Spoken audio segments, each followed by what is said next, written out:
अस्सलाम वालेकुम। और एडोब फ़ोटोशॉप की तीसरी क्लास के साथ मैं हम्माद खालिद फ्लेम्बोयेंट रिज़र्वॉयर से आपसे मुखातिब हूँ। आज का जो मैंने मौजू चुना है वो भी टूल्स के ही हवाले से है। इसमें मैं आपको दो टूल्स बताऊँगा और उनकी बुनियादी बातें और उनका एक मिसाली काम भी आपको करके दिखाऊँगा ताकि आप ये जान सकें कि उनका इस्तेमाल और कहाँ कहाँ पर हो सकता है। आज की इस मुख्तसर सी क्लास में मैंने जिन दो टूल्स को चुना है उनमें से एक स्पॉट हीलिंग ब्रश टूल और उसी के अंदर पैच टूल, और दूसरा है क्लोन स्टेम टूल। इन दोनों के जो काम हैं वो मैं आपको बताऊंगा कि इसका मकसद और ये काम इसके ऊपर क्यों किया जाता है। मिसाल के तौर पर मैं इस तस्वीर को आपके सामने इस एडोब फ़ोटोशॉप में मुंतकिल कर रहा हूँ। आप इसके फेस को देखिए। इसके फेस में आपको कुछ डॉट्स नज़र आएंगे। फॉर एग्ज़ाम्पल ये ब्लैक कलर का जो डॉट आपको नज़र आ रहा है और इसके अलावा हल्के हल्के ब्लैक डॉट्स आपको नज़र आ रहे हैं। अगर आप चाहते हैं कि आप इस तस्वीर को एक साफ़ सुथरा कर दें, यानी ये ब्लैक डॉट्स आप हटा दें, तो आपके सामने दो टूल्स मौजूद हैं। बुनियादी तौर पे इन दो टूल्स का मुख्तलिफ़ तरह से काम होता है, लेकिन हम इसमें इन दो टूल्स को इस्तेमाल कर सकते हैं। मिसाल के तौर पर अगर मैं स्टैम्प टूल को मुंतखब करूं, जो कि क्लोन स्टैम्प टूल है, तो ये एक गोल गोल सा निशान आपके सामने नज़र आ रहा है। अब आपको इस तस्वीर में इस ब्लैक डॉट्स को ख़त्म करना है, तो इसी ब्लैक डॉट के करीब वाले जो हिस्सा है, अल्टर का बटन प्रेस जब आप करेंगे और माउस का आप लेफ़्ट क्लिक दबाएंगे तो ये उस कलर को चुन लेगा जो जिस पर आपने क्लिक किया है, और उसके बाद आप इस ब्लैक डॉट पर आके एक दफ़ा प्रेस करेंगे तो इस तरीके से ये वो कलर उसके ऊपर क्लोन कर देगा जो आपने उठाया था। यानी आप अल्टर दबा के कलर को पिक करते हैं।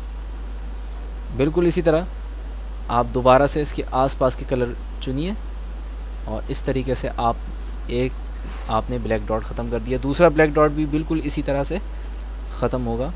आप कलर चुनिए अल्टर दबा के और इसके बाद अल्टर का बटन छोड़ दीजिए और माउस का लेफ़्ट क्लिक आप दबाएंगे तो आप देखेंगे कि वो कलर जो आपने पिक किया था वो दूसरी जगह पर आपने इसको क्लोन कर दिया। क्लोन का मतलब सेम वही चीज़, यानी डुप्लीकेट भी इसको आप कह सकते हैं।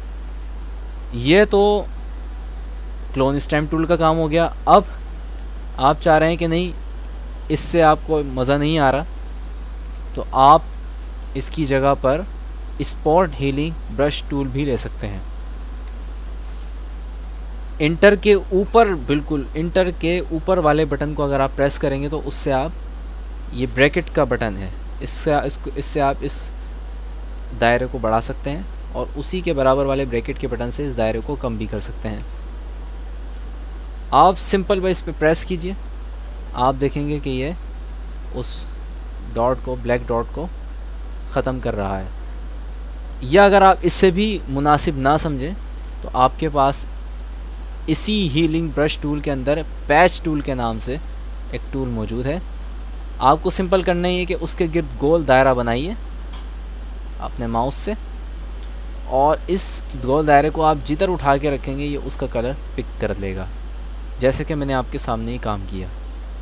इसके बाद Ctrl+D का बटन दबा के आप इस सिलेक्शन को ख़त्म कर लें। बिल्कुल इसी तरह दूसरे ब्लैक डॉट को भी आप गोल दायरा इसके ऊपर बनाकर उस सिलेक्शन को उठाकर जिधर भी रखेंगे वो उस कलर को उसके ऊपर एब्ज़ॉर्ब कर लेगा।